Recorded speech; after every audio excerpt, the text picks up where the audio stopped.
ඇදුම හතිය එහෙම නැත්නම් වීසින් කියලා කියනවා ඇස්මා කියලා ඉංග්‍රීසි භාෂාවෙන් හඳුන්වන මේ රෝග තත්ත්වය දරුවන් තුළ බහුලවම පවතින රෝග තත්ත්වයක්.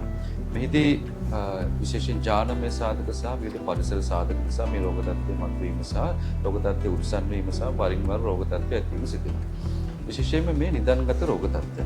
වරින් වර නැවත නැවත මේ තත්ත්වය ඇති වෙන්න පුළුවන් සහ මේ අදාළ ශරීරය තුළ සිදුවෙන ප්‍රතිශක්තිකරණ පද්ධතියේ ක්‍රියාකාරීත්වය කාලයක් තිස්සේ පවතින්න පුළුවන් තත්ත්වයක්. ඒ නිසා මේ සඳහා අවශ්‍ය ප්‍රතිකාරත් කාලයක් තිස්සේ ලබා දීම සිදු වෙනවා. විශේෂයෙන්ම ඇදුම රෝග තත්ත්වයේ සිදුවන්නේ අපේ ශ්වාසනාලවල හුස්ම ගන්න අපි වාතය පෙනහළුවට ලබාගෙන පෙනහළුවට අරගෙන රැගෙන යන මේ ශ්වාසනාලවල තියෙන අවහිරතාව තත්ත්වයක් නිසා තමයි මේ රෝග තත්ත්වය තියෙන නිසා මේ ශාසනාවල තිබෙන වෙනස්කම් සාමාන්‍ය තත්ත්වයට ගැනීමට කාලය දීර්ඝකාලීන ප්‍රතිකාර ලබා දීම අවශ්‍යයි.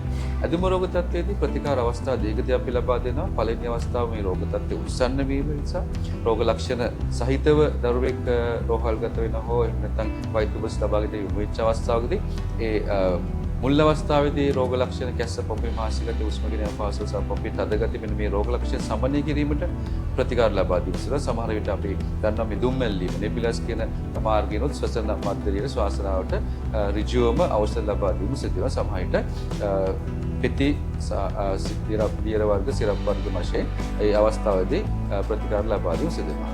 ඉන් අනතුරුව සමහර දරුවන්ට මේ තත්ත්වය නැවත නැවත ඇති වෙනවා. එහෙම නැත්නම් එක්වරක් ඇතිවත් ඒ ඊටාම දරුණු තත්ත්වයෙන් තීව්‍ර තත්ත්වයෙන් ඇති වුණා නම් මේ තත්ත්වය නැවත ඇතිවීම වළක්වා ගැනීම මේ රෝගය පාලනය කර ගැනීමට දීර්ඝකාලීන ප්‍රතිකාරයක් අවශ්‍යයි. මේදී ඒ ශ්වසන පද්ධතිය ශ්වාසනාලවලට ඖෂධ ලබා දීම සිදු වෙනවා. මේ ඖෂධ ලබා දීම ශ්වසන පද්ධතිය ලබා දීම තුළදී අපිට ක්‍රම දෙකක් අනුගමනය කරන්න පුළුවන්. එකක් අපි සාමාන්‍ය විදිහට භාවිත කරන කරල් සිරප් හෝ එහෙම නැත්නම් පෙති වශයෙන් මුඛ මාර්ගයෙන් ලබා දීම සිදු කරන්න පුළුවන්. නමුත් එහිදී වෙන්නේ අපි මේ බෙහෙත බිව්වහම අපේ උදරයට ගිහිල්ලා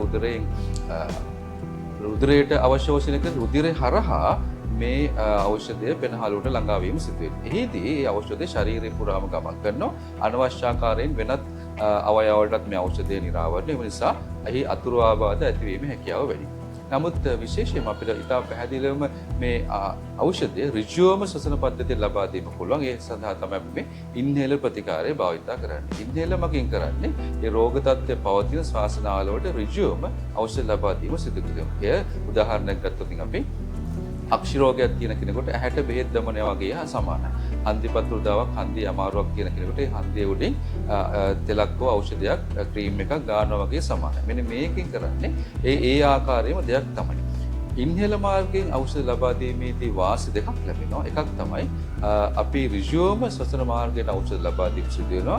අර මුඛ මාර්ගයෙන් ලබා දීමේදී වගේ රුධිර පද්ධතියට උරාගෙන රුධිරය හරහා ශරීරේ පුරා ගමන් කිරීමක් සිදු වෙන්නේ. ඒ නිසා අතුරු ආබාධ ඉතාම අඩුවෙන් තමයි සිදු වෙන්නේ. අපි මෙහිදී භාවිතා කරන මාත්‍රාවත් මයික්‍රෝග්‍රෑම්ස් ඉතා කුඩා ප්‍රමාණයකින් භාවිතා කරන්නේ. අනිත් අපි පෙති සිරප් වගේ දේවල් භාවිතා කරලා මිලිග්‍රෑම්ස් වලින් කියන්නේ සාමාන්‍ය ප්‍රමාණයට වඩා වැඩි මාත්‍රාවක් අපිට ලබා දෙන්න සිදු වෙනවා. නමුත් ඉන්හෙලර් මාර්ගයෙන් ලබා දෙනකොට මාත්‍රාව ඉතාම අඩුයි. ඒ නිසා දීර්ඝකාලීන භාවිතා කරත් එයින් ඇති වෙන්න පුළුවන් අතුරු ආබාධ ඉතාම අවමයි. ඇත්තටම අපි රෝගය පාලනය ගැන සලකා බැලුවොත් අතුරු ආබාධ නැතිව තමයි. අනිත් කාරණය තමයි අපි ඍජුවම මේ ඖෂධයේ ශ්වාසනාලවලට ඒ රෝගේ පවතින තැනට ලබා දෙන නිසා එයින් ඉතා ඉක්මනින් ප්‍රතිඵල ලබා ගන්න පුළුවන්. විශේෂයෙන්ම රෝග තත්ත්වය උස්සන්න වෙච්ච අවස්ථාවේදී ඉන්හෙලර් මාර්ගයෙන් ප්‍රතිකාර ලබා දීමෙන් ඍජුවම අවශ්‍ය ස්ථානයට ඖෂධ ලබා දීම සිදු කරගන්න පුළුවන්. ඉන්හෙලර් භාවිතය සම්බන්ධයෙන් විශේෂ විවිධ මිත්‍යා මත අප සමාජයේ පවතිනවා. විශේෂයෙන්ම මේව ගොඩක් දුර්වල මත සත්‍යයෙන් බැහැර කාරණා. ප්‍රධානම කාරණේ තමයි ඉන්හෙලර් භාවිතයට ආරම්භ කරොත් යම් දරුවෙක්ට හෝ පුද්ගලයෙක්ට මේ ඉන්හෙලර් පටන් ගත්තොත් මේ නවත්ත ගන්න බැරි වෙන්න පුළුවන්. එහෙම නැත්නම් මේට ඇබ්බැහි වෙන්න පුළුවන්. මේට පුරුදු වෙන්න පුළුවන්. දීර්ඝකාලීන ලබා දෙන අවශ්‍ය වෙයි. මේ තාම සත්‍යයෙන් තොර විද්‍යාත්මක නොවන කාරණයක්. මේදී ගැටලුව තමයි මේ අපිට තේරුම් ගන්න ඕන ඇදුම හතිය කියන රෝගය දීර්ඝකාලීන රෝග තත්ත්වයක්. නිදන්ගත රෝග තත්ත්වයක්. කාලයක් තිස්සේ පවතින රෝග තත්ත්වයක්. එම රෝග තත්ත්වය කාලයක් තිස්සේ පවතින නිසා අපිට ප්‍රතිකාරත් කාලයක් තිස්සේ ලබා දීම සිදු වෙනවා. සමහර විට සති කිහිපයක් වෙන්න පුළුවන්, මාස කිහිපයක් වෙන්න පුළුවන්, සමහර විට වසර කිහිපයක් වෙන්න පුළුවන්. මෙන්න මේ රෝග තත්ත්වයේ තිබෙන කෙනෙකුට අපි කියමු ඔහුගේ ජානමය ලක්ෂණ අනුව වසර කිහිපයක් මේ තත්ත්වය පවතින තත්ත්වයක් නම් එම කෙනෙකුට අපි මාසයක් දෙකක් මේ ප්‍රතිකාර ලබා දීලා ඉන්හෙලර් එක නැවතුවොත් මොකද වෙන්නේ? නැවතත් රෝග තත්ත්වය උත්සන්න. අපි නැවතත් මේ ප්‍රතිකාරය ලබා දීම සිදු. මෙන්න මේ කාරණේ තමයි වැඩි විදිහට අර්ථකථනය කරන්නේ.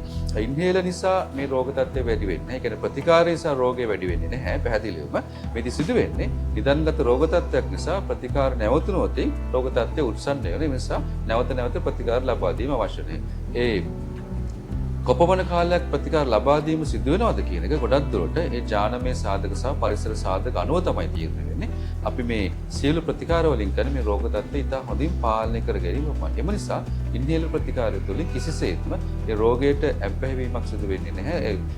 ඒ රෝගය මේ ඉන්හේලර්ස් නිසා වැඩිවීමක් සිදු වෙන්නේ නැහැ සහ වරක් භාවිතය කරවමින් නවත්ත ගන්න බැරිවීමක් කිසිසේත්ම සිදු වෙන්නේ සම්පූර්ණ වැරදි මතයක්. එමගින් ලැබෙන වාසි බොහෝයි. විශේෂම වාසිය තමයි අපි ඉතා අඩු මාත්‍රාවක් තමයි මේදී ඖෂධ භාවිත කරන්නේ. ඒ නිසා දීර්ඝ කාලිනව මේ රෝගය සඳහා මේ ඉන්හේලර් ප්‍රතිකාර ඉන්හේලර් මගින් ඖෂධ ලබා දීම සිදු වුවත් ඉන්න පුළුවන් අතුරු ආබාධ අහිතකර ප්‍රතිඵල ඉතාම අවමයි.